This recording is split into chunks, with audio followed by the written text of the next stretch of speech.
so I am coming to you today from Hawaii, and I am just going to today talk about some of the things that makes Hawaii what it is.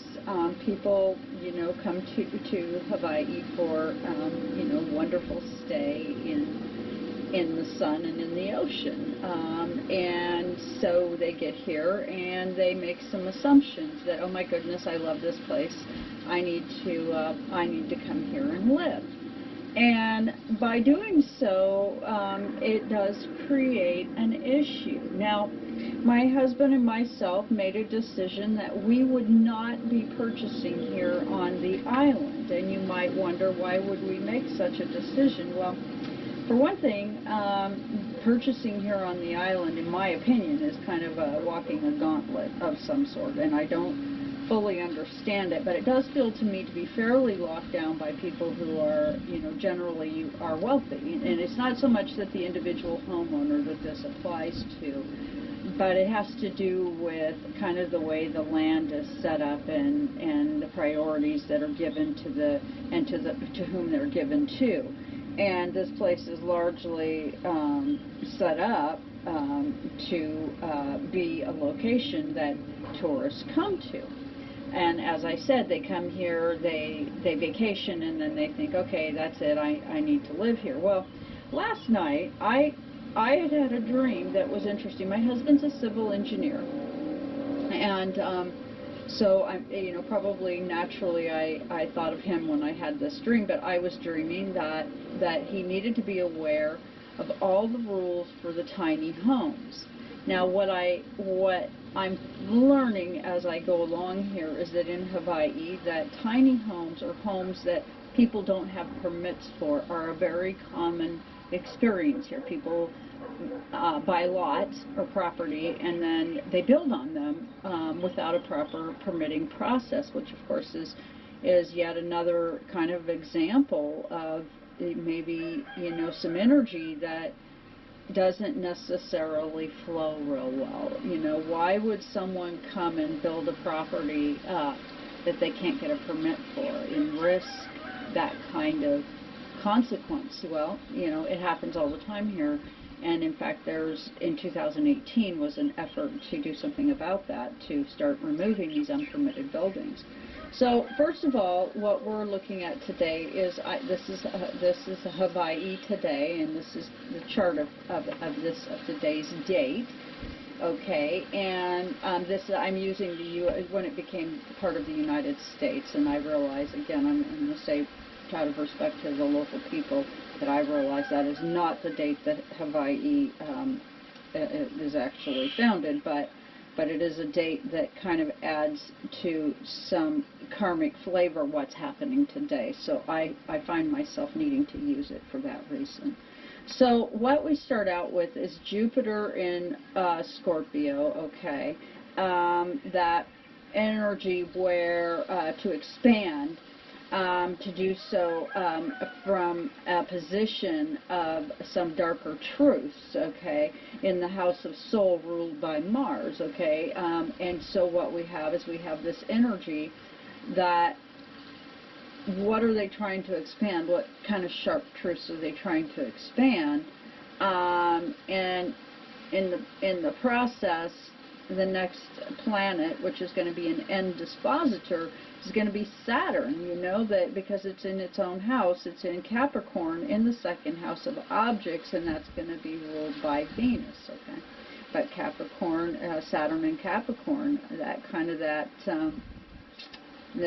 high executive function that goes on here over objects, how the government comes in and just, and I find it curious that you can come in and you can build here and not have the law all over you. So there's really literally two types of builds here. One is with permit, that you can go to the building store and you can tell them that you're going to build a place with a permit, or the alternative style is to tell them you're not building with a permit, and they'll help you with the materials that way. But this being the functional truth, that you are going around the banking system to do this. This isn't going to be a bank loanable property, okay? And that's one factor you have to be aware of. And, you know, if you build it up and you turn it into something nice, don't expect to go and get, if you want to sell it down the road, a bank loan on it because, well, you didn't get the permits for it. That's kind of a reality here, that whoever buys from you is going to pay cash because, well, you've gone around a fundamental system that was meant to operate a different way. And by doing so, what happens is you displace others, even if you don't realize it. And I can tell you that being here on the ground in Hawaii, this is a very spiritual place.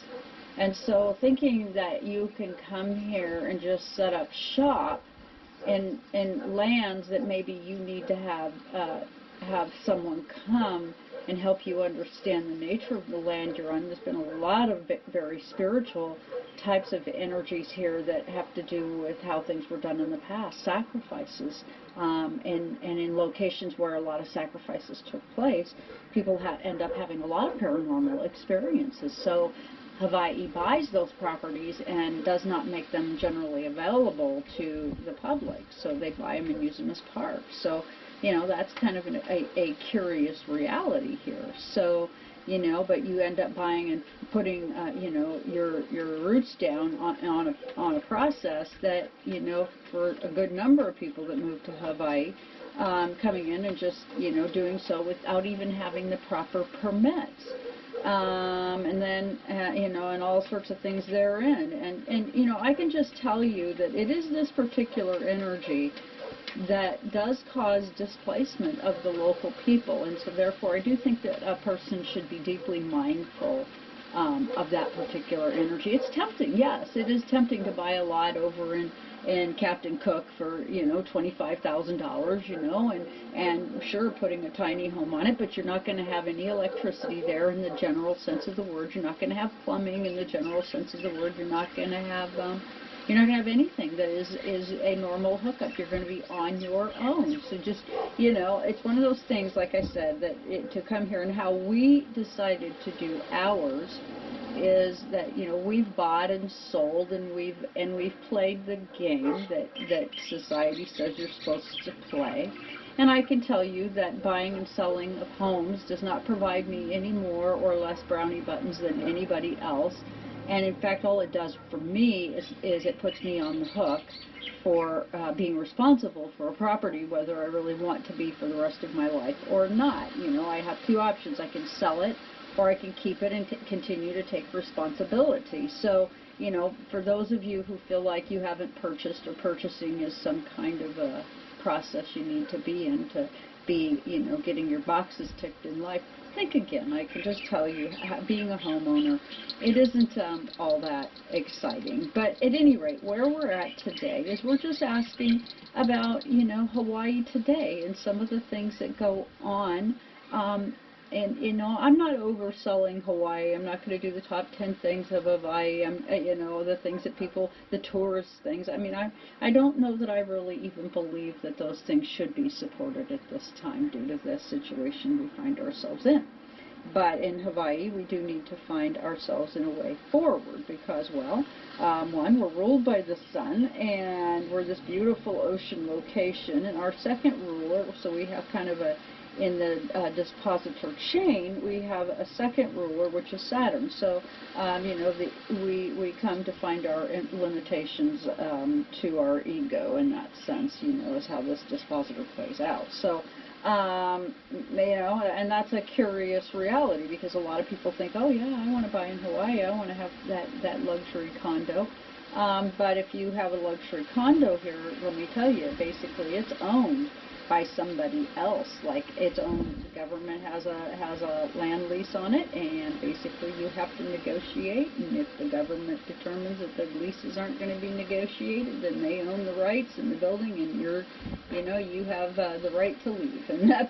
And so, you know, in some ways our system is kind of a delicate one that's set up on a basis that probably is not necessarily long-term sustainable. But what's really not sustainable is how it's impacted the local people who don't even so much as have the rights of a normal indigenous person, such as they do in the United States and Alaska.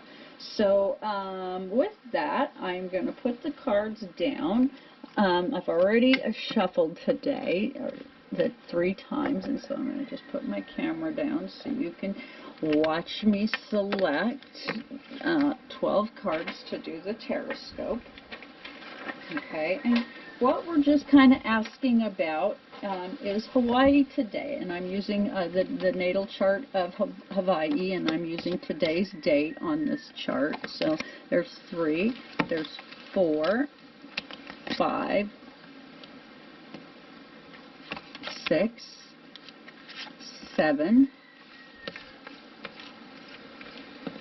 8, 9, 10, 11, and 12. Okay, there is the 12 cards for the Taroscope, and today we're just asking the cards, Hawaii today. And last night I had a dream. I got up, I told my husband, you need to do something about these tiny homes, these unpermitted buildings. You need to know all about this. And I have no idea why I felt so strongly about it, but boy, I sure did. I felt like he needed to do something about it. And I will say that my doctor has me kind of going on getting my labs under control, and I am feeling so much better right now. It's unbelievable. She's changed up some of my medication, and you know, she has a handle on what's actually going wrong.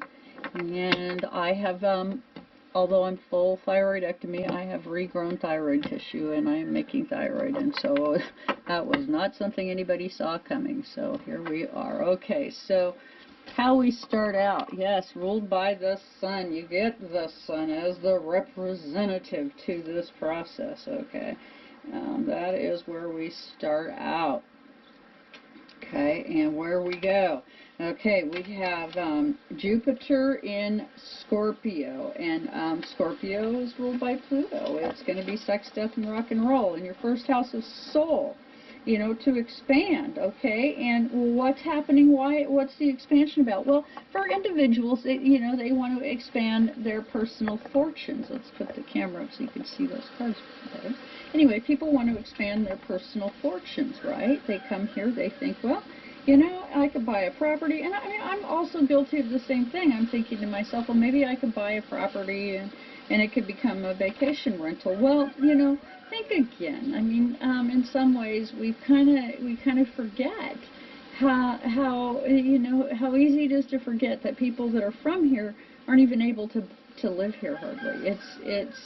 They are required to live in ways that are less than what they should be able to live. Okay, and why is that? Well, because, you know, in some ways somebody came here in Jupiter, right, to expand what their dark truth is, which is to make money, right? And so they have the sun, and that's our foundation, and then it comes up to that their good fortune is what they're after, right? They're here to make money, but yet they're doing so at the expense of another in a way that's really truly not kind.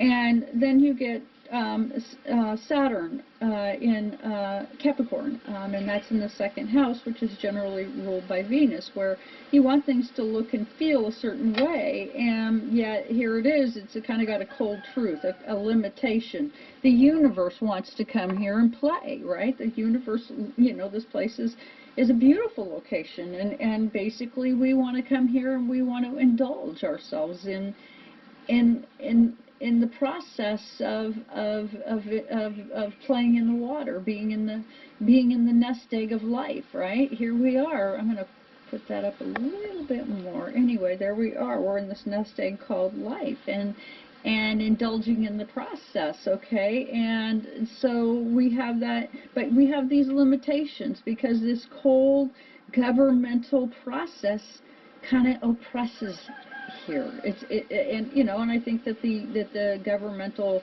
changeover in August 21st, 1959 was of no use to the local people at all. It was only for good of for the folks that were looking in Jupiter to make money and to create limitations for the local people. I think that that's kind of a disgusting truth, okay? In the third house of information, which is going to be ruled by Mercury, you get the Prince of Cups, where, yes, you know, the information, they really didn't think much about the relationships with others when they started this process of Hawaii and the changeover. You know, but like I said, people in that sense are finding ways to go around the rules in Hawaii, and they build unpermitted buildings, which I just find utterly gobsmacking. I mean, you know, you go spend $40,000-$50,000 on a building, and at any time, literally, they can come and tell you, you need to remove that. That's not a legal building. That's not a permitted building. And, you know, literally, that's what you're stuck with, is needing to remove it. But people are so desperate to live in Hawaii that they accept these kind of terms and conditions. That's not rational, okay? That's just not rational. And you have to ask yourself, to want to live someplace that literally, no matter what you do, the most you can be is a guest. Why not ask yourself then, how can I become a guest that is a welcome guest, instead of a guest that is by force? So, you know, with that, I mean, I find that to be a troubling reality. Then we have, in the fourth house, Chiron in Aquarius, okay? That is where we have wounding. You have Aquarius being the collective, you know, the humanitarian process, right? Being wounded, and we are wounded here in Hawaii for sure, you know, and generally that's ruled by the moon. It's something you think of as mother, okay? How you were nurtured throughout your life. Well, what is this place? It's in retreat. It's the hermit, and it is talking about the nine, the hermit, the humanitarian energy, needing to be in retreat to make room for this energy that wants to make money. And it does show here that developmentally for Hawaii, that it's been dramatic in the fifth house of the sun, okay? Ruled by the sun. You've got the moon in Aries. You've got the south node in Aries, okay? What you've been asked to, from a past perspective, to come and do, in that sense, the Aries, the south node, you know, not terribly thought out at all. I mean, and it has been very dramatic to the people of Hawaii. Why you wouldn't consider what would be best for the local people first and foremost before you would move on, to me is a bit of a mystery, because wouldn't we want to preserve the good of this culture and to take care of the people, to preserve the integrity here? Of course we would. But what we get in the fifth house is the Hierophant. So, you know, the government in an organized sense writing this playwright, if you will, without regard for the people. And, you know, I can tell you that here on the ground, it creates resentment via the people of Hawaii who are from here. Why wouldn't it? It's difficult to live in a location that you're. So in that sense, it's hurtful that our government, if you will, or if also kind of highly organized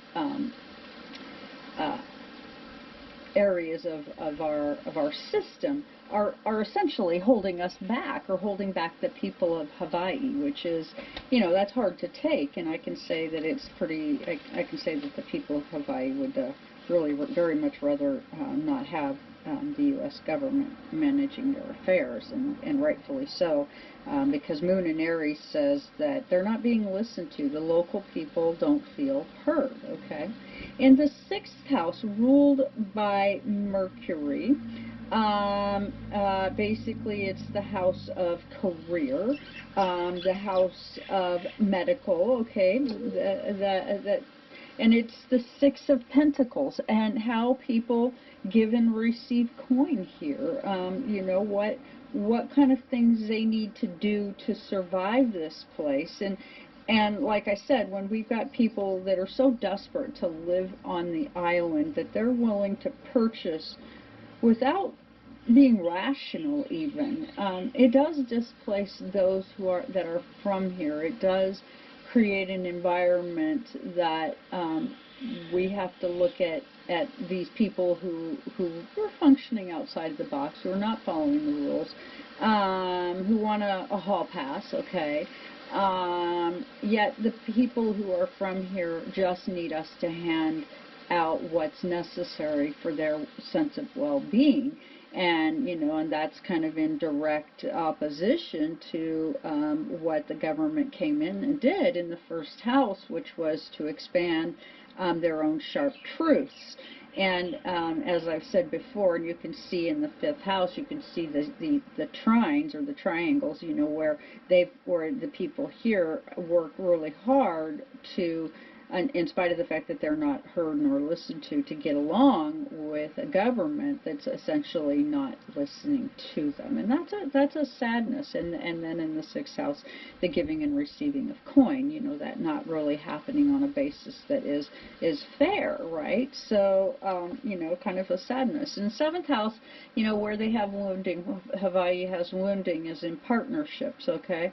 And the house of information, the way things are handled, you know, the way they communicate with each other, the way that the government communicates with them, there's wounding in that sense. And then what do they have? Well, that's what the seventh house is ruled by Venus. What they have is they have the Seven of Cups. It's in a state of illusion and delusion, okay? You know, that people have different ideas and they believe different things, but are people working together?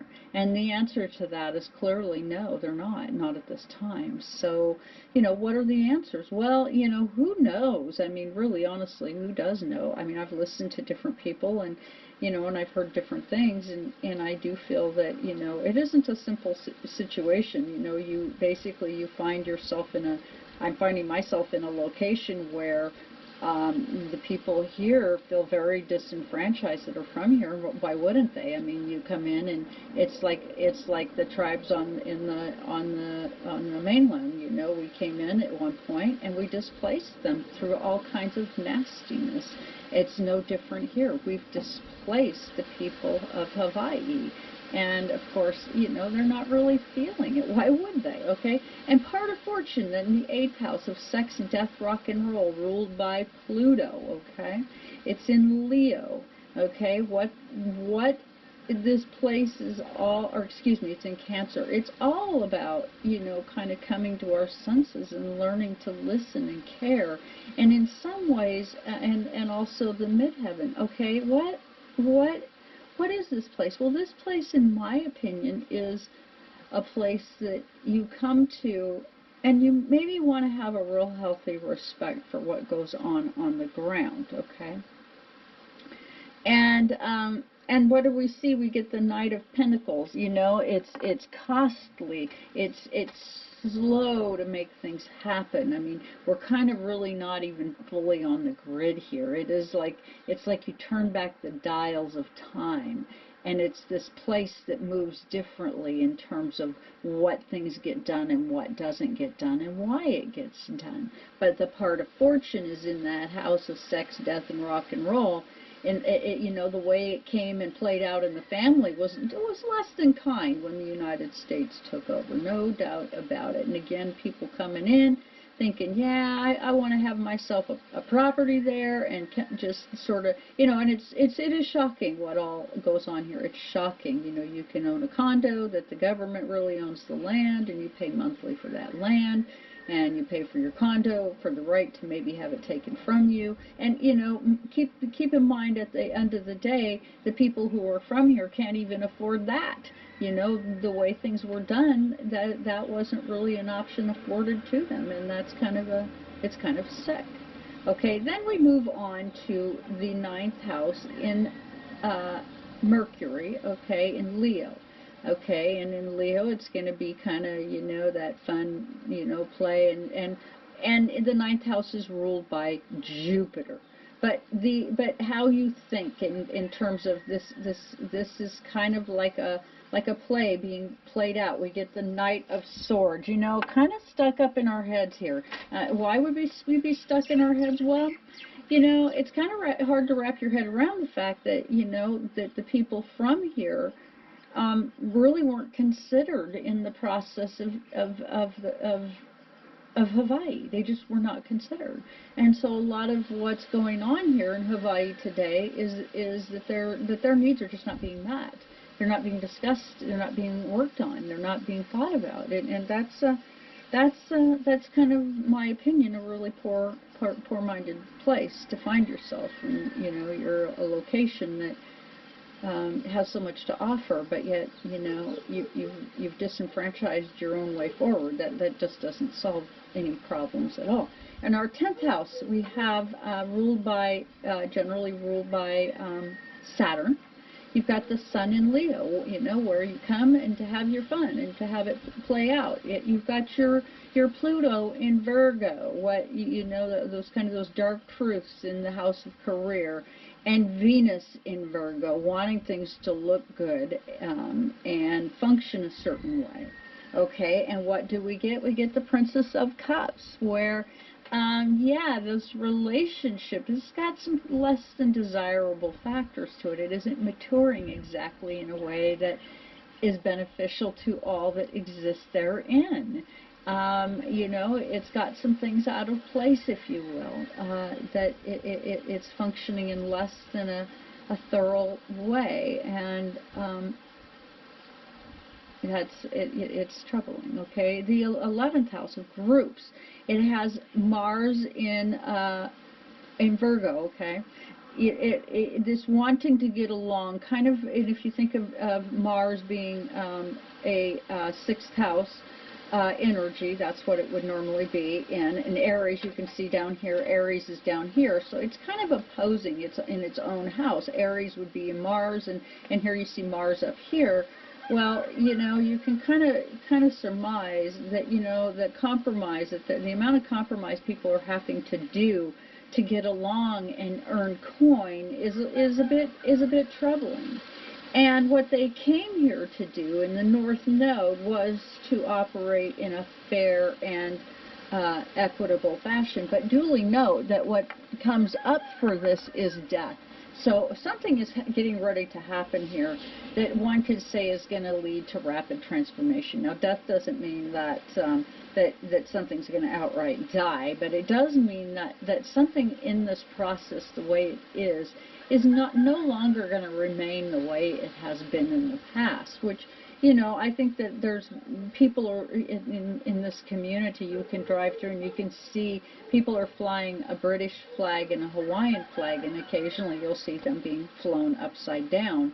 And that is to speak of a need for sovereignty. And, you know, and yes, they do have a need to speak for their people and to do something about their current condition, because, well, you know, you can't expect anybody to be displaced as they have been and ask to provide a service back to you without some kind of blowback, right? I mean, you know, a normal human being is going to say, you know, wait a minute, this is where I'm from. Why don't you just kindly move on out of here and let me have my space back, okay? And I think that's a very healthy and normal response to the circumstances they find themselves in. Our 12th house, which is your unseen, that kind of that very, you know, wizened energy. It is Neptune in Scorpio, okay?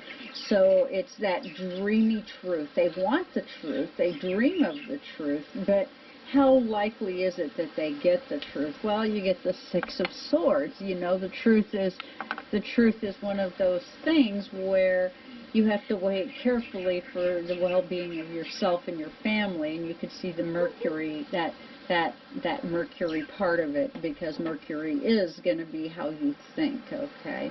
And that 12th house is going to be, you know, an energy where, you know, you kind of think of it as institutionalized. It's Piscean. It's kind of getting otherworldly, okay, in some ways. So you know, for the people here, you know, it's about their family, and that is something they keep very present in their minds. And so, with that, that's my Hawaii today, and I ask that you please hit the like, share, and subscribe button, and please do join myself and my lovely co-reader, Pearl Rowland, over on www.twiggie.com. And look around for what all we have. We provide personal readings, astrology. Obviously, I'm just at the very tail end of my first year, so I'm fully capable now of providing a pretty good reading, pretty deep reading of your natal chart. And we do numerology and tarot as well. So do go look around and see what you think. And myself and my lovely co-reader are available to help you in any way we can. And I do very much thank you for joining me here today.